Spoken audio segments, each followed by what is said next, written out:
Studio Q, Queen's student television program, is brought to you in part by Procter & Gamble, continuing a long tradition of hiring Queen students. And by Kingston area McDonald's restaurants. You can enjoy all your McDonald's favorites by calling 1-800-663-2233 for McDonald's delivery in Kingston. All you have to do is call and let McDonald's do the rest. Hi, I'm Scott Reeves, and you're watching Studio Q.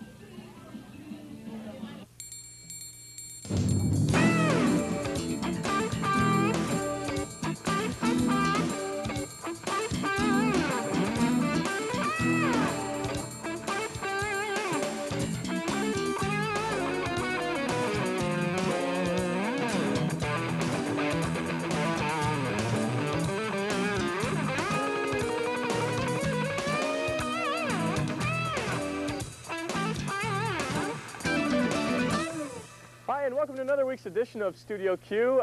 Teza is back. Yes, I do have an anchor once again. How was your little venture out west? It was fantastic. Was it? Yeah, it was like this every day. It's beautiful. Oh, that's beautiful. really nice. Must be nice to be able to just up and go away from school, eh? It is. Very lucky girl. Yeah. So we're down here at Vic Hall today.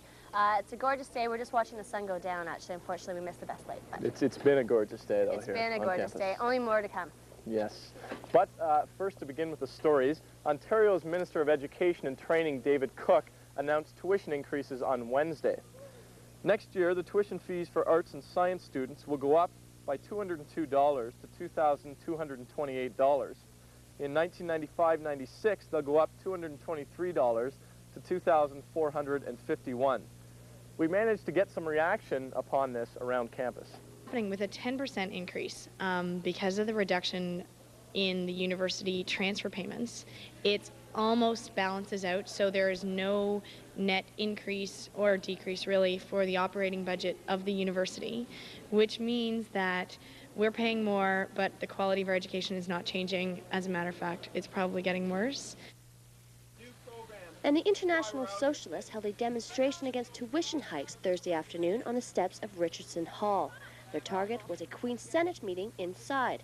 They'd like to see the university adopt a policy to provide wider access to higher education. Alfred Bader strikes again. The wealthy alumnus who donated Hearst Monceau, Queen's International Study Centre in England, has gone ahead and donated $40 million worth of paintings from his personal art collection. Not too shabby, eh? There is one catch, though. Michael Wise will explain. David McTavish is an excited curator. This is something that boosts us from a very good regional art museum to one of national or even international importance. He's the director of the Agnes Etherington Arts Centre, which is up for a major donation. It would consist of the private collection of Queen's alumnus Alfred Bader and his wife Isabel. The series is mostly composed of Dutch paintings from the 17th century, featuring the likes of Rembrandt and some of his contemporaries. In all, the donation would include about 100 paintings, valued at almost $40 million. And that's a conservative estimate. Oh, it'll put us on the map. It'll mean that our collection is known internationally. It'll have a focus that will be unique in the country, in North America, really. Alfred Bader is a very generous alumnus. Last year he gave Queen's a castle, Hearst Monceau in southern England, which will become Queen's new International Study Centre next fall.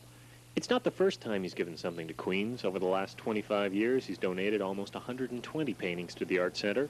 A few of them are still on display, but most are kept in storage in the Centre's art vault due to a lack of display space. And it's that lack of space that could cost Queen's the collection. The art gallery would need an expansion to house and preserve the collection at a cost of about $20 million. And there's a sense of urgency to the plan. If it doesn't go ahead, Alfred Bader could donate the paintings to his other alma mater, Harvard University, or to a municipal gallery near his home in Milwaukee, both of which have proper facilities. We have a professional obligation to house this collection in the proper manner, and if we can't do that, the gift, and maybe some other gifts too, would probably go somewhere else. The Queen's Campus Planning Department has already approved the project. All that's needed now is funding. But since the Ontario government has frozen transfer payments to universities, that means looking towards other sources. The university wants the City of Kingston to apply for funding under the federal government's infrastructure investment program. A list of potential architects for the project has already been selected. The university hopes to have a final design for the expansion ready by the end of April. If the project gets the go-ahead, the art and the art gallery could prove a major boost to Queens, attracting new students, new faculty, and upwards of 20,000 tourists a year to both Kingston and Queens. For Studio Q, I'm Michael Wise reporting. A homosexual Queens alumni made a significant contribution to the Douglas Library. Paul L. Ray from Commerce 88 donated a number of books for the moderate gay Queens student. This alumni is seeking to offer more accessible literature for those students questioning their sexual orientation. In a letter addressed to Studio Q, he noted that they are not intended for students who are currently involved in the gay, lesbian, bisexual community. Rather, they are intended for those who are so deeply hidden in the closet that looking at the word homosexual on Q line causes anxiety. The book should be available at the Douglas Library in the coming weeks. Last Thursday, there was a health fair in the JDUC. Not all those passing by were old enough to absorb all the information available, however. Students were able to learn about eating disorders, birth control, and other important health concerns. Last Friday, the Lorcalia hosted the QMO auction. The event caught a lot of attention as students watched and contributed money to the fundraiser. Queens Medical Outreach is a campus organization that is composed of meds, rehab, and nursing students. This year, they are trying to raise money to send some of the volunteers to Guyana to provide medical aid to the local communities. This week marks Don't Drive to Campus Week. Students are encouraged to use alternative means of transportation to get to their classes. Biking, walking, and even skipping seems particularly popular with some traveling to and from campus. Still to come on Studio Q, the capitalistic commies get down, and we have the footage to prove it. Stay tuned to have a good laugh.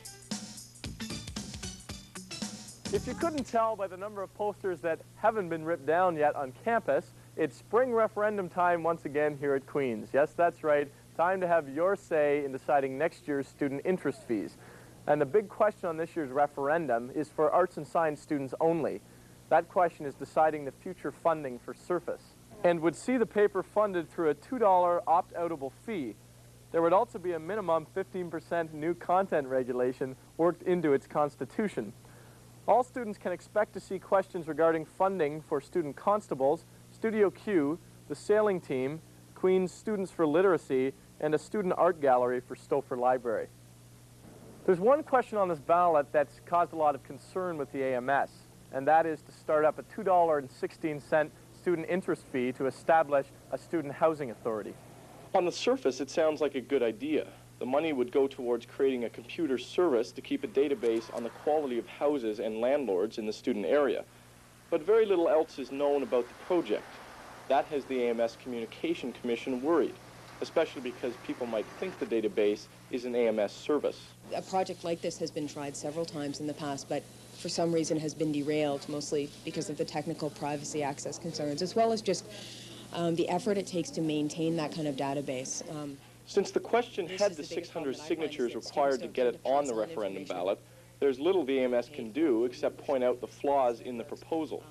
Possible legal fees incurred as a result of this group's activities haven't been taken into account. What kind of liability is there for the AMS and for this group? These more technical questions need to be answered as well.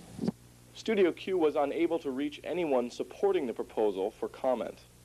And now an update on a question on last year's referendum. One of the non-student services to receive funding was the proposal for a youth crisis center to be set up by the Kingston Employment Youth Services. Well, Studio Q has learned that almost a year later now, the Youth Crisis Center still remains nothing more than a proposal. The $24,000 that students gave to the poorly planned project still remains in limbo, while organizers try to seek out additional funding. The center is considering refunding the money to the AMS, in which case it would go towards reducing next year's student interest fees.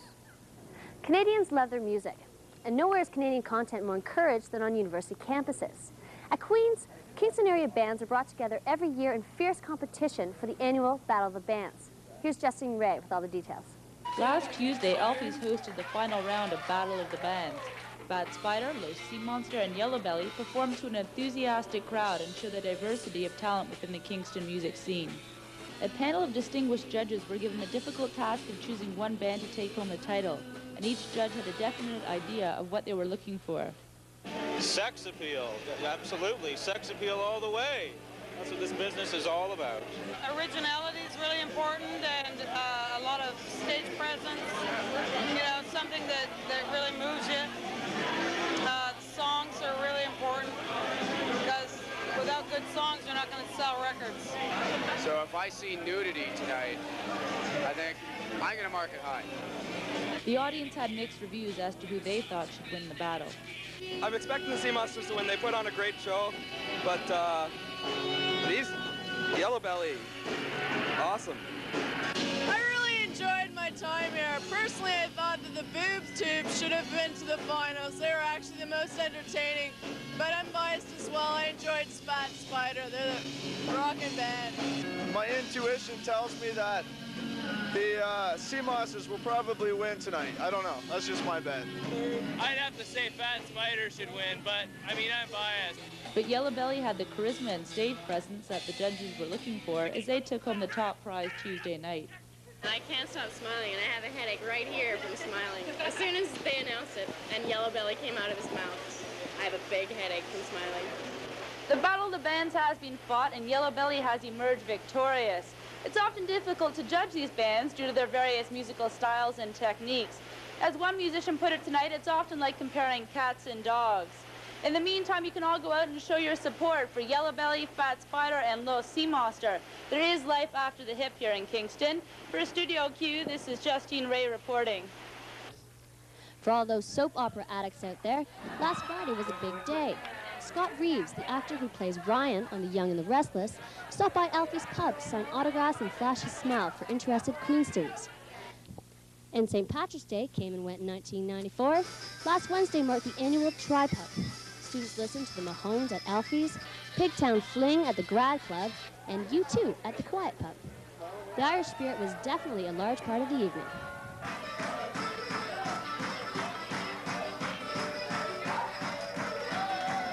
You'll never find a better place for tonight at St. Patrick's Day. But unfortunately, Studio Q didn't manage to find one glass of green draft. Members of the Kingston community were busking out all over the JDUC this week.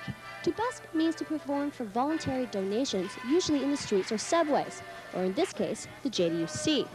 The performances varied in style and numbers.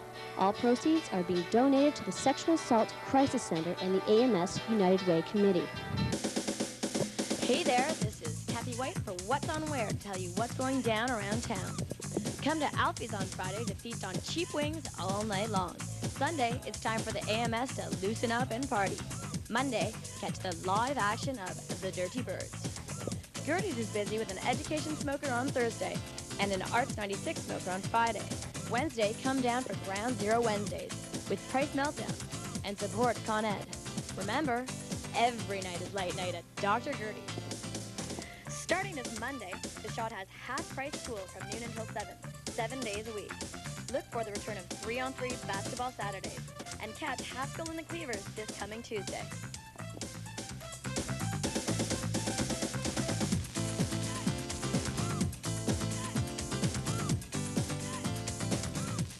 Now it's time once again for our 5th annual Campus Look at Slang. And this is becoming a classic here at Studio Q. In fact, in the past, we've had such great words as tubular, Radical. grody, Awesome. Excellent. wicked, Brute. brute. Brutal.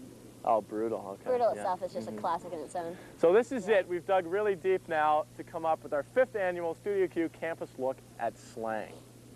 Queen's University, known for its excellent academic reputation, fabulous architecture, extensive wildlife, and campus slang, just slang in general. That's right, slang. Visitors here will not only find a beautiful university renowned for its high achievement, but they will also encounter many weird and unique terms used by the students here at Queen's. Just like expressions about, what's the question exactly like? One of my favorite slang words is the heaves, and that happens to be that overwhelming, kind of uncomfortable feeling that you get prior to being turned off by somebody. Pizza, 12-spoke grease wheel. And that's actually not completely me. That's solely a Tony Chambers-ism. If anybody knows Tony Chambers, he's your man. 12-spoke grease wheel. From Rob Campbell, romancing the puppy. And that means what? It's kind of like humping the pooch. Which means? You know, when you just say screw it and you don't want to do it, or you're feeling lazy. Down in the bottom of the chemistry building, there's a, well, hell of a lot of argon tanks, neon tanks, all the weird gases. And they call it the what was the term I heard? Funny room. didn't make much sense to me until I went down there and they were trying to fix the leak of nitrous oxide and really enjoying it. Okay, when I was in res first year, and I started talking about, well, I have this absolute addiction to mashed potatoes, like not real mashed potatoes, but fake ones, like out of the box. Anyway, it's called mushing because, you know, they're really kind of mushy and stuff. Like, you just put the flakes in the pot and you just mix in hot water and there you go. It's like fake potatoes right there. Like, it's real potatoes. It just has a lot of chemicals in it. That's all. But it's like mushing because they're really mushy. That's a tough question. It is. I know it's hard. That's a really hard one. And it's older women who are attracted to younger men, and they escort them around and essentially buy them suits and take them out for lunches in return for the companionship of these younger men. And they're called walkers. Okay, one of mine is danglers. Dangler is a person who calls you all the time and you really don't want them to. Yeah. Okay, the only term that I can think of to use is step off, and that means basically to get out of my face and leave me alone. So like, just like you go up to somebody and say, hey, step off, man. And they back right off, eh? Well, they better, or you do something worse. Yeah. Let me see here. My favorite slang word is yob. What does that mean? Yob is anyone out of Kingston, probably a plevna or a yarker. Well, probably the most well-used one here on Queens is warming up. And that's what you do before you go to the bars, of course. And we do that quite often, actually. Yeah. I don't know. I think that they should call the new library there a factory. It looks like it. It's got great big chimneys. It's butt ugly, and it's some kind of warped Pink Floyd manufacturing mines kind of place. So I think they'll probably call that the factory. Said anything, you don't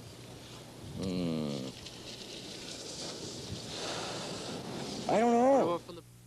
There's a great deal of slang here at Queen's, each with its own unique meaning and style. But despite all the different varieties of campus lingo, one thing remains evident. Important part of the Queen's spirit. For Studio Q, I'm Jason Durant reporting. The time finally arrived for the Commerce students to kick up their heels last weekend at the Commerce Formal. And as usual, Studio Q was there before, during, and the ever-embarrassing after. Here's Cathy White. Welcome back to the island. Last Saturday, Commerce 94 students were busy celebrating their graduation formal. The festivities began with an open bar reception at the faculty club. Everyone was excited about the evening to come. Studio Q asked people for their predictions for the evening. I have many expectations. Are you going to be going bowling later? The bowling may be on the agenda. We'll see how the formal goes. Big, huge, just a massive evening. Everyone's going to have a really good time. And like everyone's here, but now they're just dressed up and loaded. After the reception, the soon-to-be graduates were treated to a slideshow at the Quiet Pub, which captured the life and times of the Com 94 class during their stay at Queen's. The formal goers then traveled to the Shot for more drinks and some billiards. It soon became the dinner hour, and we followed our commies to a couple of restaurants. It became obvious at this time that our party goers were beginning to relax and enjoy their evening. While everyone was eating, we checked out a couple of other formals happening around town. The 94 MBA and law classes were having their graduation banquets as well. It was interesting to see that expectations for the evening were fairly universal. A lot of drunkenness, a lot of drunken lawyers. We decided it was time to head back to Grand Hall to see if the formal had started yet. We had been by earlier to check out the decorations for the Enchantment Under the Sea theme.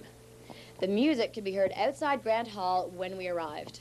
It's time. Let's go in and check out, see what's going on at Commerce Formal 94. Come on, Victor.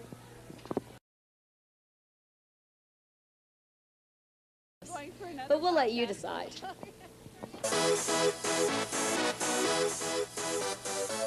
Y'all ready for this?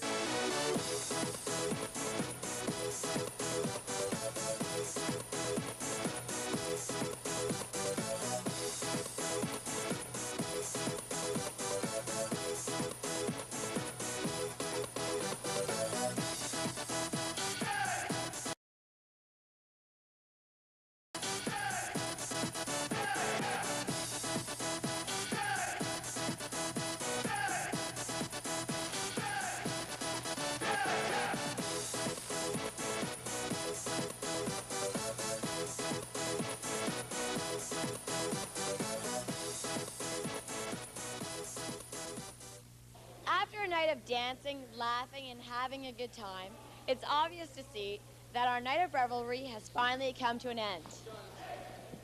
Commerce 94 Formal is finally finished.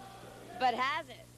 It seems that the crazy times just don't stop for these Commerce 94 Formal goers. I wonder how they felt on Sunday. Well, Bill Snyder, Commerce 94 class president and formal committee member, definitely had his own unique experience. This is our housemate, Bill Snyder. He came home from the Commerce Formal last night. He had been drinking all night. At 10:30 this morning, he came to the house, could not even open the door. He was so drunk. Stumbled around the house for about 5-10 minutes, maybe half an hour. Then we decided that we were going to place him out here on the street. It seems as though Bill was able to protect his evening quite well. I'm going to be hosed. We're all going to be hosed. Everyone will be hosed. I'm already hosed. For Studio Q, this is Cathy White reporting.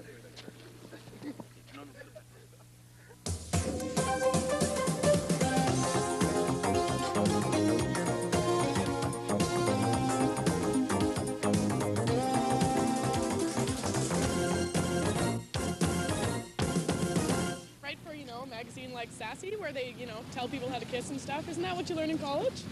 Manager at Harvey's. A fruit picker. You can make a serious bid for the World Wrestling Federation Intercontinental Championship belt. Yes! Scooping ice cream for the rest of my life. Get a good McJob and make lots of McMoney. Work at McDonald's. Working at McDonald's? Yeah. Do you want fries with that? Well, besides working at McDonald's, I suppose finger painting is a good thing. Bartend, definitely, bartend.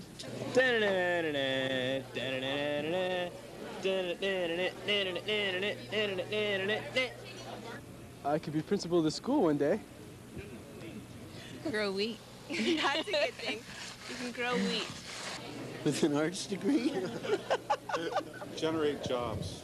A janitor. Sit in the elevators of Vic Hall and press the buttons for everybody. I think that'd be a lot of fun. Open a bar.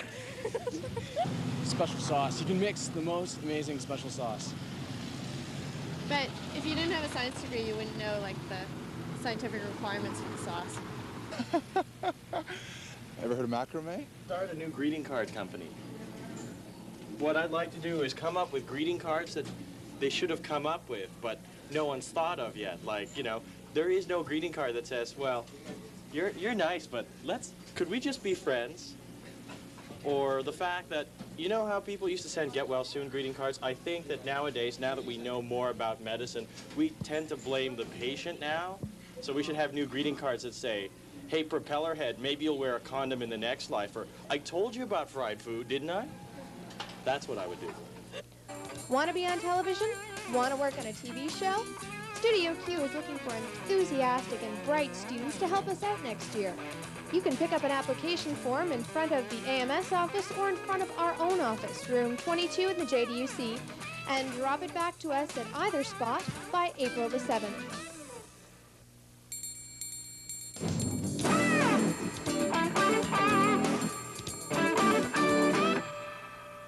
The 58th Annual Color Nights Awards Dinner was held on Tuesday night at the Ambassador Hotel. This event marks the closing of the 1993-94 sports season with the announcement of major team and individual athletic award winners. Over 600 Golden Gales athletes, coaches, managers, trainers, and administrators attended the banquet. The evening began with the acknowledgement of 48 conference All-Stars and 8 All-Canadians. Coach of the Year honors went to men's soccer coach Dave McDowell, Peter Lausch for women's gymnastics, and Dave Scott Thomas for cross-country. After dinner, Principal David Smith praised the athletes for their great success this year, with 32 of 40 teams qualifying for postseason playoffs and 8 teams winning conference championships. Smith remarked on the century-old tradition of athletics at Queen's, pointing to the outstanding coaching and dedication of students to the athletics program. Graduating athlete Jillian Boyd, a field hockey all-star, gave an emotional and insightful speech on behalf of the athletes. Boyd spoke of the focus of Queen's athletics as not so much on winning, but on being able to participate. Boyd thanked Principal Smith and the athletics department for allowing athletes at Queen's to develop an intense potential within themselves. And can succeed in combining academics with athletics for a complete educational experience. Championship plaques were then given out to the 8 teams which took top honors in their sports, including women's badminton, men's soccer, women's tennis, and both divisions of men's rugby. Individual championship awards went to James Wilson and Steve Simon for saber team fencing. while figure skater Deanna Harada took the individual champ honors for open solo dance. Top gymnasts Deb Singer and Tracy Riddell also received individual championships for their all-around victories in vault and floor exercise. Major individual awards were the final part of the Color Night agenda. The Alfie Pierce Trophy, which is awarded to a male and female student who contribute the most to inter-university athletics in their first year at Queen's, was awarded to Sarah Gibbings and Brendan Johnson. Gibbings, a badminton singles and doubles player, was undefeated this season, taking 18 of 18 matches. Johnson was the first Queen's male soccer player to make the OUAA All-Star in his rookie season. The Jack Jarvis Trophy, given to an outstanding graduating male athlete in an individual sport, was awarded to Larry Hegan for Nordic skiing and rowing.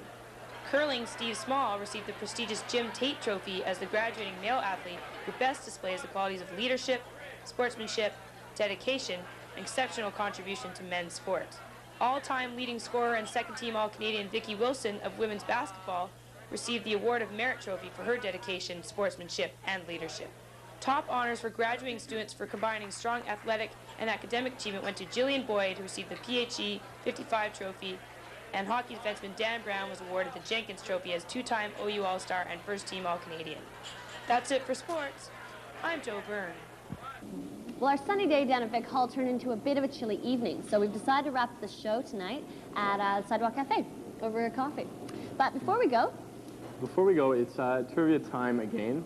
This week's question is, give us the name of the band who won the Battle of the Bands competition this past week. If you know that, give us a call at 541-1040.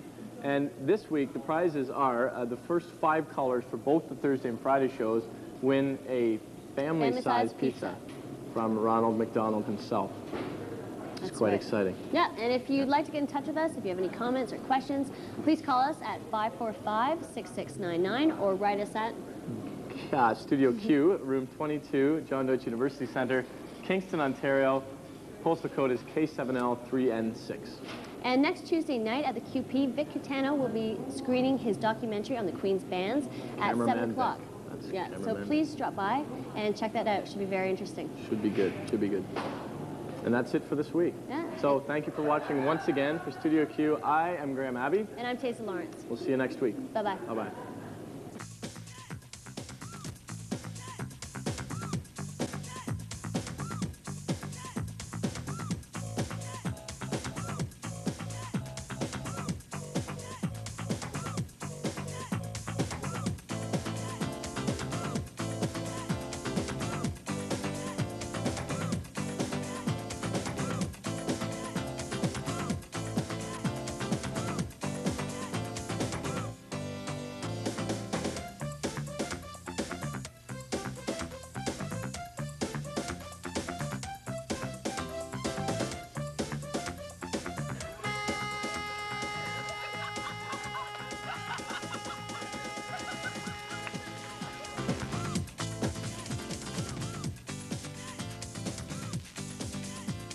Studio Q is brought to you in part by Procter & Gamble, proudly employing Queen students for the past 30 years.